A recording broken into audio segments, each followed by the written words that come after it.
അറ്റകുറ്റപ്പണികൾക്കായി കൊച്ചിൻ ഷിപ്പ്യാർഡിലെത്തിച്ച ഒരു കപ്പലിനുള്ളിൽ I love Pakistan എന്ന എഴുത്ത് കണ്ടെത്തിയ സംഭവത്തിൽ പോലീസ് അന്വേഷണം തുടരുകയാണ്. ഷിപ്പ്യാർഡിലെ 150ഓളം തൊഴിലാളികളെ ഇതിനകം ചോദ്യം ചെയ്തു കഴിഞ്ഞു. വില്ലടയാള വിദഗ്ധരും സ്ഥലത്തെത്തി പരിശോധനകൾ നടത്തിയിരുന്നു. ഈ മാസം 14-ാം തീയതിയാണ് കപ്പലിനകത്തെ ചുമരിൽ ഇത്തരത്തിലുള്ള ഒരു എഴുത്ത് കണ്ടെത്തിയത്. തുടർന്ന് കപ്പൽശാലയിൽ ജാഗ്രതാ നിർദ്ദേശം പുറപ്പെടുവിക്കുകയായിരുന്നു. കപ്പലിന്റെ ഉൾവശത്തെ ചുമരിൽ മൂർച്ചയുള്ള ഒരു വസ്തു ഉപയോഗിച്ച് കോറി വരച്ചെഴുതിയ നിലയിലായിരുന്നു ഈ എഴുത്ത്. പ്രതിരോധ മേഖലയിൽ തന്ത്രപരമായ പ്രാധാന്യമാണ് കൊച്ചിൻ ഷിപ്പ്യാർഡിനുള്ളത്. അതുകൊണ്ട് തന്നെ വിഷയത്തിൽ കേന്ദ്ര ഇന്റലിജൻസ് ഏജൻസികളും അന്വേഷണം ആരംഭിച്ചിട്ടുണ്ട്. കപ്പൽശാല അധികൃതർ ആദ്യം ആഭ്യന്തര അന്വേഷണം നടത്തുകയും പിന്നീട് പോലീസിൽ ഔദ്യോഗികമായി തന്നെ പരാതി നൽകുകയുമായിരുന്നു. ഈ അന്വേഷണത്തിന്റെ ഭാഗമായി എറണാകുളം ടൗൺ സൗത്ത് പോലീസ് നിരവധി ജീവനക്കാരുടെ മൊഴി രേഖപ്പെടുത്തിയിട്ടുണ്ട്. നിലവിൽ കേസ് രജിസ്റ്റർ ചെയ്തിട്ടില്ലെങ്കിലും വിശദമായ പരിശോധനകൾ പുരോഗമിച്ചു വരികയാണ്. സുരക്ഷാ കാരണങ്ങളാൽ സംഭവത്തെക്കുറിച്ച് പ്രതികരിക്കാൻ ഷിപ്പ്യാർഡ് അധികൃതർ ഇതുവരെ തയ്യാറായിട്ടില്ല. അറ്റകുറ്റപ്പണികൾ നടന്ന സമയത്ത് സ്ഥിരം ജീവനക്കാരും കരാർ തൊഴിലാളികളും ഉൾപ്പെടെ 100ഓളം പേർക്ക് ഈ കപ്പലിലേക്ക് പ്രവേശനമുണ്ടായിരുന്നു എന്നാണ് വിവരം. എഴുത്ത് കണ്ടെത്തിയ ഭാഗത്ത് CCTV ക്യാമറകൾ ഇല്ലായിരുന്നു എന്നത്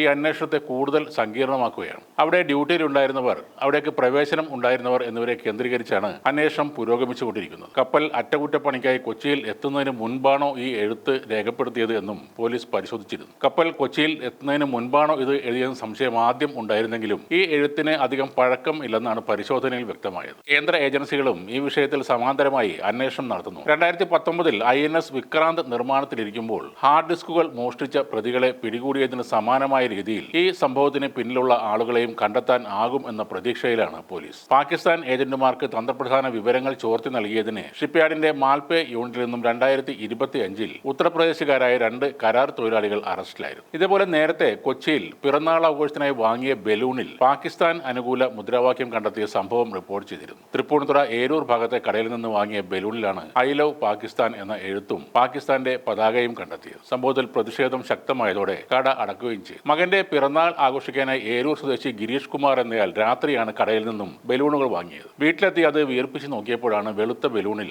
ഈ എഴുത്ത് ശ്രദ്ധയിൽപ്പെട്ടത്. ഉടൻ തന്നെ ഗിരീഷ് കുമാർ പോലീസിൽ പരാതി നൽകുകയായിരുന്നു. തൃപ്പൂണിത്തുറ ഏരൂർ ചേലക്ക വഴിയിൽ ഒരു കാസർഗോഡ് സ്വദേശി തുടങ്ങിയ കടയിൽ നിന്ന് വാങ്ങിയ ബലൂണുകളിൽ ഒന്നിലായിരുന്നു ഇത് കണ്ടെത്തിയത്. ഈ കടയും തൊട്ടടുത്ത് ആലുവ ഉളിയന്നൂർ സ്വദേശി തുടങ്ങിയ ഒരു കടയും സംഭവത്തെ തുടർന്ന് അടപ്പിച്ചിരുന്നു. കുന്നംകുളത്ത് നിന്ന് മൊത്തമായി വാങ്ങിയതാണ് ഈ ബലൂണുകൾ എന്ന് വ്യാപാരി മൊഴി നൽകിയിട്ടുണ്ടെന്നും ബലൂണിന്റെ പാക്കറ്റിൽ നിർമ്മാതാവിന്റെ വിവരങ്ങൾ ഇല്ലെന്നും പോലീസ് കണ്ടെത്തിയിരുന്നു.